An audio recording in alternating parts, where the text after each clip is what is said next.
जय हिंद दोस्तों। 90 शब्द प्रति मिनट डिक्टेशन स्टार्ट। प्रायः मनुष्य समस्याओं के बीच बुरी तरह फंस जाता है।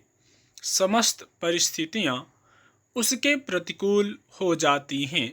सहयोग के सभी पथ बंद लगते हैं। सगे संबंधियों और इष्ट मित्रों से सहयोग की भी आस नहीं दिखाई देती है।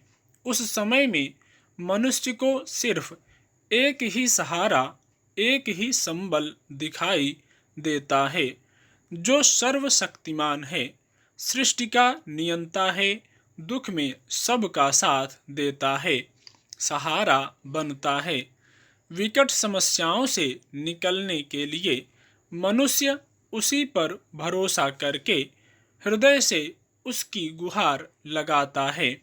उसकी पुकार में सजल संवेदना भरी होती है।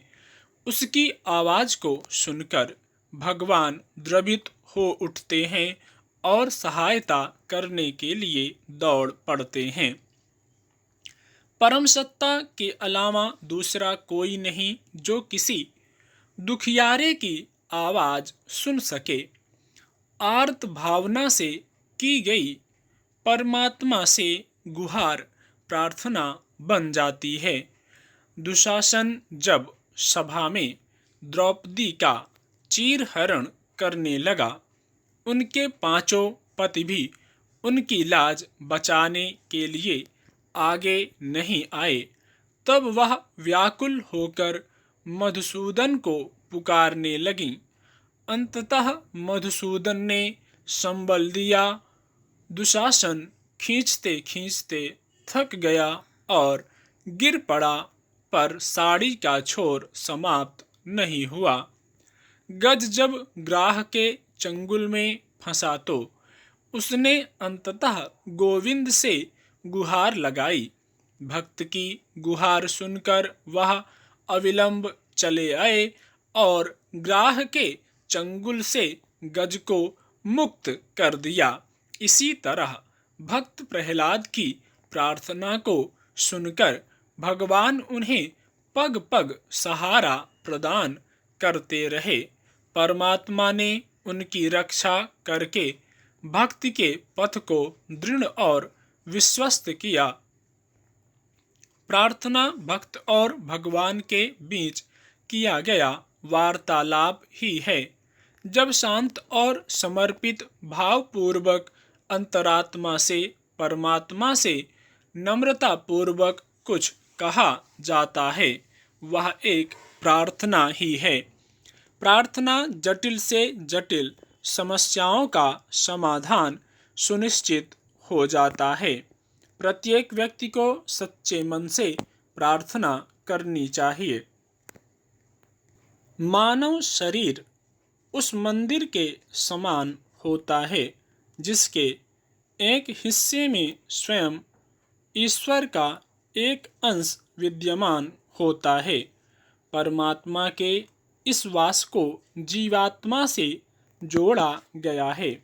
उसी शक्ति से मानव अंग क्रियाशील रहकर विभिन्न अनुभूतियां प्राप्त करते हैं। सामान्य दशा में यह जीवात्मा व्यक्ति को जीवित रखने के साथ मस्तिष्क को बल प्रदान करके विभिन्न प्रकार के सांसारिक अनुभवों से परिचित कराती रहती है। व्यक्ति जीवन पर्यंत इसी के सहारे आगे बढ़ता रहता है। ईश्वर का अंश होने के कारण इस जीवात्मा में वह असीमित शक्ति भी समाहित रहती है जिससे मानव असंभव को भी संभव कर सकता है। किंतु उसके लिए आंतरिक स्तर पर जीवात्मा के उस अंश की अनुभूति का अनुभव करना पड़ता है। इस अनुभव की यात्रा आसान नहीं है। इस यात्रा के गंतव्य तक पहुंचने के लिए अथक परिश्रम करना पड़ता है। बिल्कुल वैसे जैसे व्यक्ति अपने पुरुषार्थ से जीवन में बड़ी बड़ी परीक्षाओं को उत्तीर्ण करता है। बड़ी परीक्षाओं से पार पाने के उपरांत जो प्रबल आनंद प्राप्त होता है, उससे कहीं अधिक आनंद की अनुभूति जीवात्मा की उपस्थिति के अनुभव से होती है। स्टॉप।